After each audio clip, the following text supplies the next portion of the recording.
Hello friends, कैसे हैं आप लोग। हम इकोनॉमिक्स का टॉपिक लेकर के आए हैं। मुझे उम्मीद है कि आप ज़रूर उसको पसंद करेंगे। यहाँ से सवाल यूपीएससी सिविल सर्विसेज की एग्जामिनेशन में पूछा गया है। संभावना ये भी है कि वहाँ से क्वेश्चन पूछा जाए। तो सबसे पहले मैं आज जो टॉपिक लेकर के आपसे बात करने वाला हूँ, इसमें आपका आरबीआई से कॉन्टेक्स्ट में लेकर के आया। यूपीएससी का अगर पूछा जाए, यूपीएससी में जो एग्ज़ाम होते हैं इकोनॉमिक सब्जेक्ट की, जो सबसे फेवरेट टॉपिक है वो बैंकिंग सिस्टम है। कई बार हमने बैंकिंग सिस्टम के बारे में पढ़ा है, आपने भी सुना होगा, कहीं ना कहीं पढ़े होंगे। लेकिन जो सीए सेंटर दिल्ली में हम पढ़ाते हैं, थोड़ा सा उसका एक अलग पॉइंट ऑफ व्यू और ओपिनियन लेकर के करते हैं। कहने का मतलब बहुत डायनामिक और कनेक्टिविटी के साथ हम उसको पढ़ाते हैं। बहुत कम लोग समझ पाते हैं, बहुत कम लोग जो है कि उसके साथ खड़ा हो पाते हैं। जो नहीं समझते हैं उल्टे सीधे कमेंट में भी डालते हैं। मेरा रिक्वेस्ट है कि आप कुछ भी करिए, कोई दिक्कत नहीं है, लेकिन पूरी कंप्लीटली आप जब वीडियो देख रहे हैं तो कंप्लीट वीडियो देखें और समझने की कोशिश करें। मैं इस टॉपिक में या फिर इस लेक्चर में बताना क्या चाह रहा हूँ। राइट, आप अपने हिसाब से मत सोचिए ना कि मतलब आपने इस लेक्चर में ये नहीं बताया। भाई, इस लेक्चर में मैंने जो टारगेट रखा वही बताऊंगा ना, ज़्यादा थोड़ी बताऊँ। जैसे मैंने मान लीजिए आज मैं जो आरबीआई का टॉपिक लिया हूँ, तो आप कहेंगे आरबीआई का पूरा बैकग्राउंड नहीं बताएं, बैंकिंग सिस्टम नहीं बताएं। तो यहाँ पे ये टॉपिक थोड़ी है।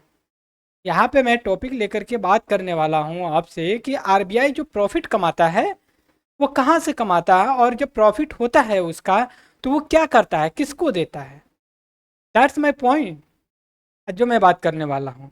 और आप कहें कि आप आरबीआई के बारे में कुछ नहीं बताएं कि नेशनलाइजेशन कब किया गया, पहली बार इस्टेब्लिश कब किया गया, आरबीआई का पहले क्या नाम था। ये मैं इस लेक्चर में थोड़ी बताने जा रहा हूँ। मैं तो आपको वो चीज़ बताने जा रहा हूँ कि जो कहीं नहीं मिलता है। आपको कहाँ आपको पता चलेगा कि भैया आरबीआई प्रॉफिट कहाँ से कमाती है, कैसे उसको फ़ायदा होता है, कहाँ से होता है, और वो गवर्नमेंट ऑफ इंडिया को क्यों देती है, कितना पैसा देती है, और किस प्रोविज़न के अंतर्गत देती है। ये मैं बात करने वाला हूँ ना। तो आप कह रहे हैं कि कुछ और नहीं बताएं, तो ऐसा संभव नहीं है। कुछ लोग कहते हैं मैंने प्रीवियस ईयर क्वेश्चन पेपर को डिस्कस किया है, क्या बहुत बकवास एक्सप्लेन्ड है। ठीक है भैया, है तुम्हारे हिसाब से बोल दो। लेकिन जो मैंने ओपिनियन लिया था कि उसका ओपिनियन यही था, एनालिसिस करना कौन से सब्जेक्ट से किस तरह के नेचर के क्वेश्चन आ रहे हैं। आज यहाँ पे मैं बात करूंगा आरबीआई का लेकर के, जो डिविडेंड होता है उसका प्रॉफिट होता है वो गवर्नमेंट ऑफ इंडिया को ट्रांसफर करती है, क्या प्रोसेस होता है। न्यूज में क्या है अभी, क्या ये बताते हैं। सबसे पहले देखिए, इस आर्टिकल में बोला गया है कि आरबीआई ने अपना 2.11 ट्रिलियन जो है कि रुपीज सेंट्रल बैंक को ट्रांसफर कर दिया, जो फायदा कमाया था। और ये अब तक का सबसे हाईएस्ट रहा है प्रॉफिट। हालांकि और रहा है प्रॉफिट, प्रॉफिट रहा है। तो अब इससे देखिए क्या फायदा होगा। जैसे मान लिया मैंने कहा आरबीआई ने गवर्नमेंट ऑफ इंडिया को इतना पैसा दे दिया, उसको शौक लगी है, आरबीआई को पैसा दिया, आरबीआई ने पैसा दिया गवर्नमेंट ऑफ इंडिया को, तो क्या आरबीआई आरबीआई को government of India interest rate देगी? नहीं। भाई, जो सिस्टम बना हुआ सिस्टम के अगेंस्ट में कैसे जाएगा कोई। यहाँ पे तो यही पॉइंट है। इस चीज़ को समझिए आप पहले, फिर अब बात करिए। और ये जो प्रोविजन है ये आपका reserve bank of India act 1934 के अंतर्गत ये प्रोविजन किया गया है कि इस प्रोविजन के अंतर्गत जो कि सेक्शन 47 जो है उसमें प्रोविजन है कि आरबीआई जो कि सरप्लस जो होगा उसका जो फायदा होगा वो गवर्नमेंट ऑफ इंडिया को देगी। और ये कब से देना शुरू कर दी, ये भी हमें पता होना चाहिए कब से देना शुरू कर दिया इस चीज़ को लेकर के। ये 2013 से शुरू किया है। बात समझ रहे हो। 2013 से गवर्नमेंट ऑफ इंडिया को आरबीआई अपना प्रॉफिट देना शुरू कर दिया। और ये due course of the time अपने प्रॉफिट जितना होता गया वो ज़्यादा से ज़्यादा देता गया reserve bank of India government of India को। दूसरी ये भी चीज़ है, कौन किसके कहने पे दिया, मालेगम कमेटी के द्वारा। दूसरी एक कमेटी 2014 में बनी थी जिसको बीमन जालान के रूप से जानते हैं। दो कमेटी थी, दो कमेटी ने रिकमेंडेड किया भैया, आरबीआई से कहा कि भैया ऐसा करिए जो प्रॉफिट कमा रहे हो आरबीआई गवर्नमेंट ऑफ इंडिया को दे। तो आरबीआई ने कहा ठीक है हम दे देंगे, लेकिन कहाँ लिखा है कि देना चाहिए। तो इन लोगों ने कहा reserve bank of India act 1934 में जो सेक्शन 47 है यही तो कह रहा है कि आरबीआई जो सरप्लस होगा गवर्नमेंट ऑफ इंडिया को देगी। तो गवर्नमेंट ऑफ इंडिया ये पैसे का क्या करेगी, क्या फ़ायदा है, क्या करेगी, 5 किलो रुपये अनाज देगी, 25 रुपये खरीद के? बिल्कुल देगी भैया, क्योंकि गवर्नमेंट ऑफ इंडिया प्रॉफिट के लिए नहीं बनी, वेलफेयर के लिए बनी है। ठीक है, अब देखिए, अब हम स्ट्रक्चर समझाते चले जाएंगे आपको। हमने कहा आरबीआई आरबीआई ने 2.11 trillion rupees government of India को दे दी। तो ये किसके अंतर्गत दिया? प्रोविजन, जो प्रोविजन है वो कहाँ पे है? तो अब आप कहेंगे प्रोविजन को लेकर के, ठीक है भैया, प्रोविजन कहाँ पे है? तो ये आपका आरबीआई एक्ट 1934 के अंतर्गत जो सेक्शन 47 बोला गया है, यही तो कह रहा है कि reserve bank of India surplus government of India को दे देगी। किसके कहने पे? 2013 एंड 2014 एंड 15 में बिमल, एक सेकंड हम देख लेते हैं, हाँ, मालेगम कमेटी, दूसरी एक बिमल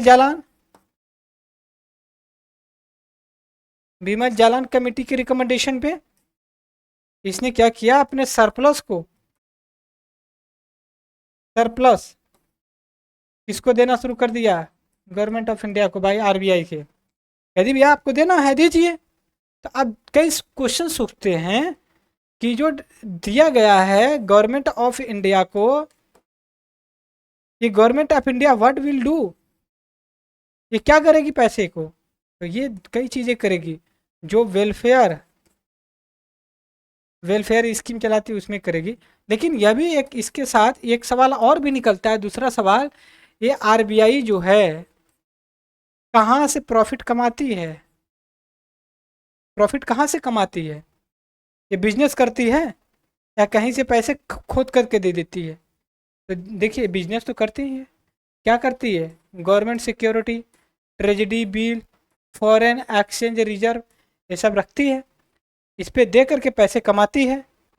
देखिए, बिजनेसमैन क्या करते हैं, बैंक भी क्या करती है, आपको बताते हैं कहानी।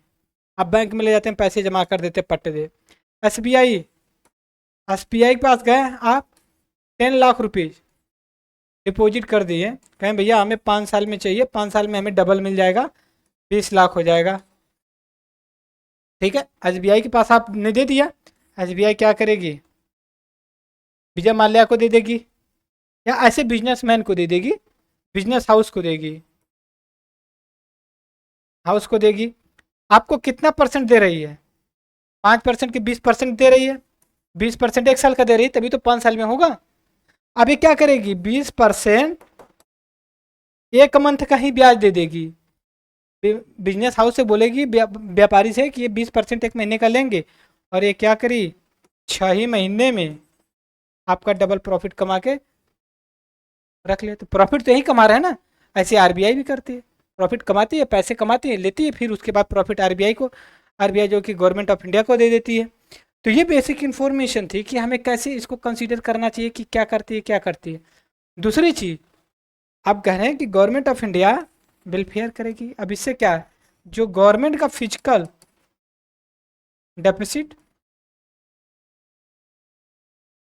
Deficit to GDP ratio, physical deficit to GDP ratio, इन दोनों को, ठीक है, रिड्यूस करने में हेल्प करेगा। बात समझ गए? तो ये बेसिक इन्फॉर्मेशन थी, उसको कैसे करना, क्या नहीं करना। दूसरी चीज़, अब यहाँ पे देखिए, ये जो चीज़ें होती हैं आरबीआई का, जो ये करती है, ये मॉनेटरी